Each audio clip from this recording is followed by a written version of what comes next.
pertama Pancasila, ya. Sila pertama yang berbunyi ketuhanan yang Maha Esa itu merupakan sebuah prinsip tentang kemerdekaan beragama pada dasarnya, ya. Jadi ketuhanan yang Maha Esa itu tidak bicara tentang Tuhannya agama gitu ya, tetapi berbicara tentang bagaimana memayungi ya agama dan memayungi keberagaman itu. Bagaimana setiap pemeluk agama bisa beribadah ya dengan aman, nyaman, damai ya, tanpa ada gangguan ya. Karena itulah fungsinya ya. Tadi dikatakan sebagai toleransi. Jadi inti dari sila ketuhanan yang Maha Esa bukanlah bicara tentang soal Tuhannya itu sendiri, karena pembicaraan tentang Tuhan itu tentu saja diserahkan kepada masing-masing agama, gitu ya. Tetapi ketuhanan yang Maha Esa di sini adalah satu payung agar kemudian kehidupan beragama bisa berlangsung dengan baik, gitu ya. Kata Bung Karno, kalau tidak ada sila pertama ini, maka kita akan kehilangan hubungan yang semesra-mesranya antar bangsa Indonesia.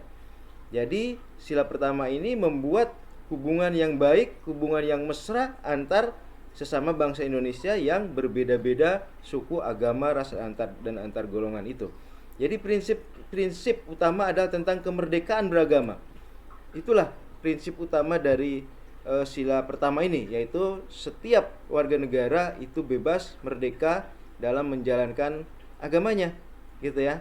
Dan sila ketuhanan yang Maha Esa ini merupakan kompromi ya, merupakan kompromi dari setiap tokoh yang berasal dari berbagai agama, gitu ya.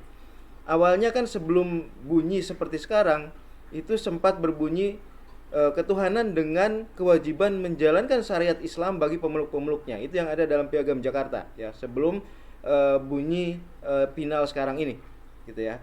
Nah, bunyi yang seperti itu kemudian diprotes oleh tokoh-tokoh dari kalangan non-Muslim, ya, dari Manado dan lain sebagainya.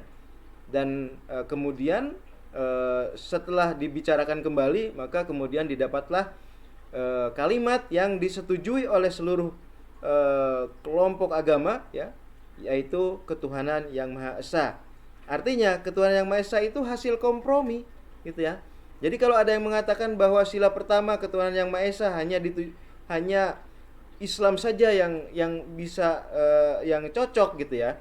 Karena misalnya agama lain Tuhannya ada yang konsep trinitas, ada yang Tuhannya banyak, dewa-dewa, gitu ya. Itu ahistoris justru. Karena secara sejarah historisnya ketuhanan yang Maha Esa itu merupakan hasil kompromi yang disetujui oleh setiap tokoh ya dari setiap pemeluk agama itu, gitu ya. Itu inti dari ketuhanan yang Maha Esa, yaitu sebagai payung ya, di mana di dalamnya setiap agama bisa hidup dengan damai, bisa memiliki relasi yang baik antar pemeluk agama, gitu ya.